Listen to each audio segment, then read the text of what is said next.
Hello students, तो H TET P G T का 2023 का अब मैं आपको इंग्लिश लैंग्वेज का पेपर कराने जा रही हूँ।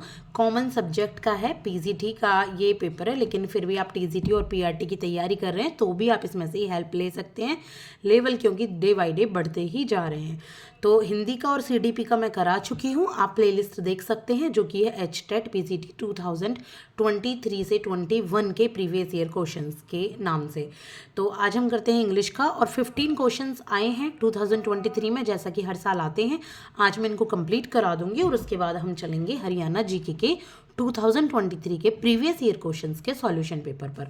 तो चलिए आज स्टार्ट करते हैं 46 क्वेश्चन से और मैं इसको कराऊंगी 60 क्वेश्चंस तक। इनको सॉल्व करते हुए हम चलते हैं।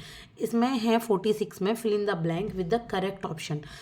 करेक्ट ऑप्शन से हमें ये एक सेंटेंस दे रखा है और यहाँ पर दे रखे हैं हमें कुछ ऑप्शन, हमें इनको फिल करना है। तो ये प्रोपोजिशन दिए हुए हैं जिससे हमको इन्हें फिल करना है कि note it down, you should forget it. इसे लिख लो वरना तुम इसे भूल जाओगे, या जब तक तुम इसे भूल जाओ या इसे भूल ना जाओ तो यहाँ क्या सही बैठेगा वो आपको बताना है। तो यहाँ जो सही बैठेगा वो सही बैठेगा लेस्ट। ठीक है, इसका आंसर क्या हो जाता है लेस। यानी कि जब तक तुम इसे भूल ना जाओ उससे पहले ना इसको नोट कर लो, जब तक तुम इसे भूल जाओ। तो लेस्ट इसका आंसर आएगा। इसके बाद choose the correct option that gives the meaning of the given idiom. Spill the beans एक ईडियम है, एक मुहावरा है स्पिल द बीन्स। तो उसका मतलब क्या होता है? तो स्पिल द बीन्स का मतलब क्या होता है? टू लीक ए सीक्रेट, किसी का सीक्रेट लीक कर देना, सीक्रेट बता देना होता है स्पिल द बीन्स। ठीक है, तो ये हो जाता है आपका आंसर। इसके बाद है fill in the blank with the correct option. The Pak army turned hostile. तो जो पाक आर्मी है हॉस्टाइल, यानी कि हॉस्टाइल कर लिया गया उनको। तो किसने हॉस्टाइल किया, इसके लिए क्या आएगा यहाँ पर? तो इसका आंसर आ जाएगा यहाँ पर टू आईसीएस के द्वारा। इसके बाद है choose the correct passive of the given sentence. एक सेंटेंस है, please give me some more time. देखिए मैं यहाँ पर सिर्फ आपको आंसर बता रही हूँ, वही होप आपने तैयारी कर ली होगी, लेकिन जहाँ मुझे ज़रूरी लगेगा ना वहाँ मैं आपको इसकी डिस्कशन कर दूंगी साथ के साथ। अभी आपका प्रीवियस ईयर क्वेश्चंस की प्रैक्टिस ही मैं आपको करा रही हूँ थोड़ी सी जल्दी करके, ताकि टाइम बहुत कम है, इजीली आप आराम से तैयारी कर लें और हम 3-4 पेपर सॉल्व कर लें। तो ये है please give me some more time, मुझे थोड़ा और टाइम दो प्लीज़। तो किसी से कोई रिक्वेस्ट कर रहा है तो इसका पैसिव वॉइस क्या बनेगा, यानी कि कैसे किसी के द्वारा ये वाक्य कहा जाएगा। तो इसका जो पैसिव बनता है ये है सम मोर टाइम में please we given to me. ठीक है, क्यों आया ये में? क्योंकि देखिए ये ना प्रेजेंट में बात हो रही है, पास्ट में नहीं हो रही कि हम माइट आए, कुड आए, शुड आए। यहाँ सिर्फ बहुत सिंपली पता लग रहा है कि यहाँ प्रेजेंट में भी बात की जा रही है। तो यहाँ हम इसकी अगर हेल्पिंग वर्ब को देखें तो ये मे है, तो यानी कि प्रेजेंट की बातें कर रहा है। तो आंसर हो जाएगा इसका नंबर बी। इसके बाद है which of the following options express the correct meaning of the sentence given below. एक सेंटेंस दिया गया है, उसका करेक्ट हमें मीनिंग ढूंढना है। No sooner did I reach the college than the bell rang. इसमें कहा गया है कि मैं कॉलेज नहीं पहुंचा और जैसे ही मैं कॉलेज पहुंचा इतने ही बेल बज गई। तो इसका आंसर क्या हो जाएगा? तो इसका आंसर हो जाता है आपका number D, as soon as I reach the college the bell ring. जैसे ही मैं स्कूल पहुंचा वैसे ही बेल बज गई। यानी कि इसका जो मतलब था नो सूनर का वो था कि मैं स्कूल नहीं पहुंचा था तब बेल बजी। तो इसका आंसर भी क्या हो जाएगा? As soon as I reach the college, यानी कि मैं स्कूल पहुंचा तब बेल बजी, इसको स्कूल पहुंचने के बाद बेल बजी है। तो इसका आंसर हो जाएगा डी। और आप अपने अकॉर्डिंग ना इनका मतलब निकाल सकते हैं, लेकिन इसके क्वेश्चंस का आंसर आप सही सही दें और सही सही समझें एक बार। इसके बाद है change the narration. He said, अब आपको डायरेक्ट इनडायरेक्ट टेंस पूछे गए हैं। उसने कहा व्हाट ए चार्मिंग साइट, कितनी सुंदर साइट है, कितनी प्यारी साइट है, कितनी प्यारी जगह है। तो इसका जो आंसर होगा वो हो जाएगा आपका number A, that is he exclaimed. उसको आश्चर्य हुआ, एक्सक्लेम होता है ना आश्चर्य से, with Joy that it was a very charming site. अब वाज क्यों आया यहाँ पर, वाज वाले क्यों सही रहा? क्योंकि यहाँ पर आया ही सेड, ये पास्ट में उसने बोला है। तो हम जब इनडायरेक्ट में इसको बनाएंगे तो यहाँ पर हम यहाँ वॉज वाला सही बैठाएंगे। अब ये तो इसने सेम टू सेम ये वाली लाइन रख दी, तो ये तो सही नहीं हो सकती, क्योंकि हमें इन सबको एक्सक्लेमेशन मार्क्स को भी हमें यहाँ फुल स्टॉप में चेंज करना होता है। तो आंसर हो जाएगा इसका नंबर ए। इसके बाद है fill in the blank with the correct form of the verb. अब यहाँ वर्ब की करेक्ट फॉर्म भरनी है हमको। I a lot of calls today. आज मेरे पास बहुत कॉल आई हैं। तो देखिए इसमें हेड तो नहीं आ सकता, इतना तो आपको पता है कि जो हेड है वो क्या है। सबसे पहले अगर हेड आएगा तो यानी कि वो पास्ट में, ये पास्ट की बात नहीं, ये बात कर रहा है प्रेजेंट की। तो यहाँ आएगा I have had a lot of calls today, यानी कि जो हेड है वो थर्ड फॉर्म में आई है, क्योंकि यहाँ कॉल जो है ना ये यहाँ पर आपका नाउन का काम कर रही है, ये हेड आपका यहाँ वर्ब का काम कर रही है। तो ये किसका सेंटेंस हो जाता है, प्रेजेंट परफेक्ट का ये सेंटेंस हो जाता है, जिसमें आई के साथ हैव आया है और आपकी हैज़ की थर्ड फॉर्म आई है। I have had a lot of calls today, यानी कि प्रेजेंट परफेक्ट का ये सेंटेंस है। तो नंबर सी। इसके बाद है 53, that is which of the following sentence is the correct option to express a probable condition. इनमें से जो कौन सा सेंटेंस है वो करेक्ट ऑप्शन है किसके, प्रोबेबल कंडीशन को एक्सप्रेस करने के लिए, कि प्रोबेबिलिटी हो सकती है इस तरीके से कि शायद ये चीज़ हो सकती है, ये काम हो सकता है। तो इसमें जो हो जाता है, if you touch A live wire, अगर आप एक लाइव वायर को टच करोगे तो तुम्हें शॉक लगेगा, बिल्कुल प्रोबेबल कंडीशन है भाई, लाइव वायर को टच करेंगे तो शॉक लगेगा।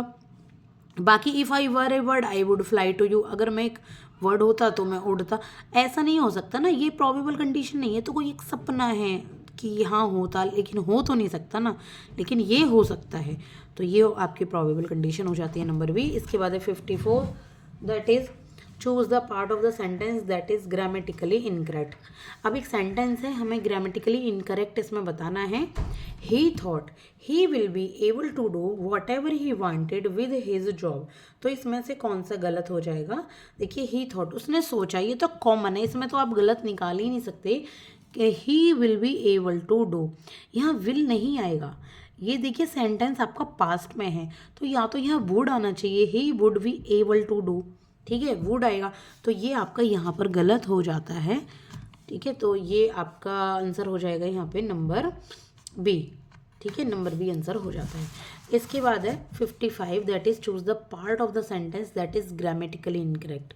अब आपको सेंटेंस का वो पार्ट चूज करना है जो ग्रामेटिकली इनकरेक्ट है, यानी कि कौन सा इनकरेक्ट है, सेम सेंटेंस है, यानी कि दो तो ऐसे ही आते ही हैं। The Jews were most reluctant to contribute in the Palestinian cause. तो इसमें से कौन सा गलत है आपका, तो ये हो जाता है आपका इन द पैलेस्टीनियन कॉज, ये आपका सही नहीं है, बाकी सारे आपके सही हैं, क्योंकि यहाँ पर इन द पैलेस्टीनियन कॉज की जगह आना चाहिए था to the Palestinian cause, Palestinian कांडों की वजह से, तो ये टू आता है, तो ये आपका गलत हो जाएगा। तो आंसर क्या मिल गया हमें, नंबर डी। इसके बाद द वर्ड स्लीदर मीन्स, स्लीदर वर्ड का मतलब क्या होता है ये हमें यहाँ बताना है। तो स्लीदर वर्ड का जो मतलब होता है वो होता है स्लाइड, स्लाइड, ठीक है, फिसलना, स्लाइड, तो ये होता है स्लीदर वर्ड का मतलब, ऐसे सही है दोनों। इसके बाद 57, that is fill in the blank with the correct form of the verb. इसमें से आपको फिल करनी है ब्लैंक, करेक्ट फॉर्म वर्ब की करेक्ट फॉर्म भरनी है। When I last her she was deeply involve in that, ये तो आप समझ गए कि ये है पास्ट का सेंटेंस, तो यहाँ पर आप हैव तो लगाएंगे नहीं, ठीक है, और ना ही हैज़ आएगा, तो ये दोनों तो गलत हो ही जाएंगे क्योंकि प्रेजेंट के हैं। तो यहाँ क्या आपका आंसर हो जाता है, आंसर हो जाता है आपका नंबर बी, मैट, सिर्फ यही तो आएगा, मैट हर, ठीक है, क्योंकि ये किसका हो जाता है, ये हो जाता है आपका पास्ट इंडेफिनिट का, मैट हर। तो आंसर हो गया इसका नंबर बी। इसके बाद 58, that is fill in the blanks with the correct option. तो करेक्ट ऑप्शन भरेंगे हम, how did the thief the padlock, कि जो थीफ ने जो पैडलॉक को कैसे खोला, इसमें ये पूछा गया है।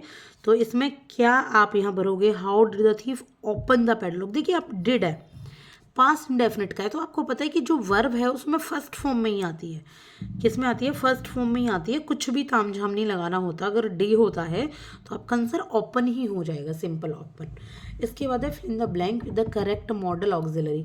या मॉडल ऑक्सिलरी आपको भरना है इसमें, यू माइंड लैंडिंग मी और पेन, रिक्वेस्ट की है किसी ने, यहाँ साफ साफ दे रखा है कि रिक्वेस्ट की है कि तुम्हें माइंड तो नहीं होगा, या माइंड करोगे कि मुझे अपना पेन थोड़ा उधार दे दो, तो इसमें हो जाता है वुड, ठीक है, क्या हो जाता है, वुड।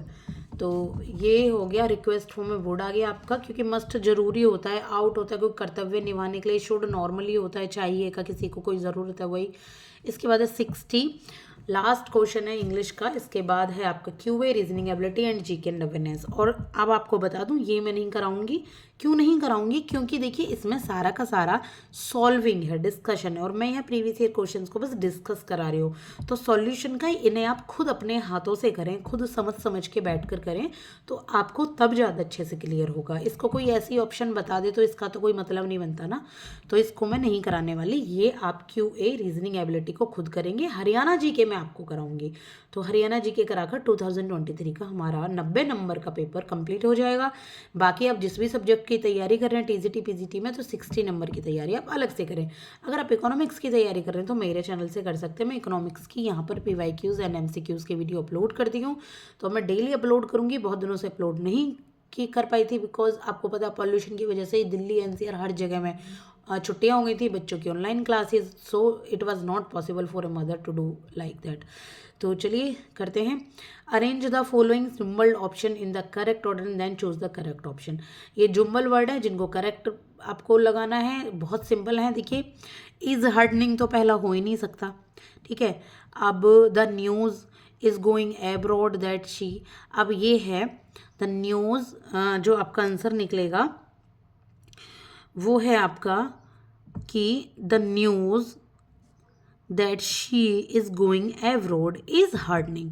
वो न्यूज़ कि वो एब्रॉड जा रही है, विदेश जा रही है, तो ये दुख देने वाली है, हर्ट कर रही है।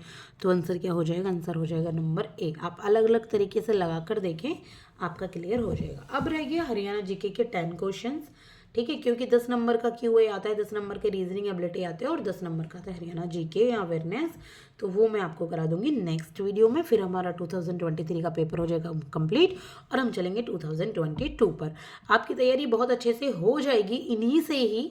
बाकी आप कॉन्सेप्ट क्लियर करते हुए चलिए, जिनका आपको बिल्कुल भी पता ही नहीं है उसके बारे में। और अगर आपको मेरी वीडियो पसंद आई है तो लाइक कीजिए, और बहुत ज़्यादा पसंद आई है और आप आगे चाहते हैं तो चैनल को सब्सक्राइब कर लीजिए। मैं स्टेट PCS HTET के जो भी एग्ज़ाम अपकमिंग होता है उसकी तैयारी मैं यहाँ पर आपको कराती हूँ, बहुत ही साधारण वे में, बहुत ही नॉर्मल वे में, डायरेक्टली या बुक से या डायरेक्टली अपने हैंड रिटन नोट से ना। मैं बहुत तामझाम बनाती, क्योंकि ये प्रैक्टिकल तरीका है पढ़ने का, पढ़ाने का। और इसके अलावा आप कितने तामझाम कर लीजिए, वो बिल्कुल भी स्टिक नहीं हो पाएगा माइंड में। जितना प्रैक्टिकल रखो उतना बेहतर है। थोड़ा बोरिंग हो सकता है, थोड़ा ये कि इंटरेस्टिंग नहीं हो सकता। जितने बहुत अच्छे अच्छे यूट्यूबर हैं, बहुत अच्छे अच्छे इंस्टीट्यूट हैं जो आपको पढ़ाते हैं बहुत अच्छी अच्छी वीडियो बनाकर, वो सब कुछ मेरे पास नहीं है, because I don't have so much time. But जितनी भी नॉलेज मेरे पास है, तो मैं चाहती हूँ कि वो सब मैं आप तक यहाँ पर आपको दूँ, ताकि आपको एग्ज़ाम्स में थोड़ी सी हेल्प मिले।